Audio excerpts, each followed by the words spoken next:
একটা ছেলে একটা মেয়েকে অনেক ভালোবাসতো। মেয়েটি হয়তো খুব বেশি সুন্দর ছিল না, কিন্তু ওই ছেলেটির জন্য মেয়েটিই ছিল সব।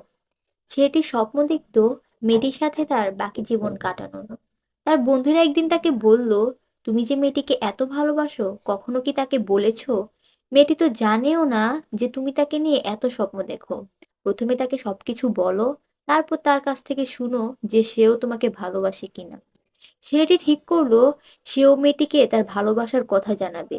মেয়েটি শুরু থেকেই জানতো যে ছেলেটি তাকে ভালোবাসে।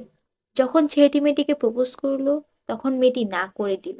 ছেলেটির বন্ধুরা ভাবলো ছেলেটি এবার হয়তো ড্রাগ বা অ্যালকোহল নেওয়া শুরু করবে এবং নিজের জীবনটাকে ধ্বংস করবে। কিন্তু তারা অবাক হলো যখন ছেলেটি এসবের কিছুই করলো না। ছেলেটি বলল, আমার কেন খারাপ লাগবে? আমি এমন একজনকে হারিয়েছি যে কখনো আমাকে ভালোই বাসেনি। আর সে এমন একজনকে হারিয়েছে যে সত্যিই তাকে অনেক ভালোবাসতো।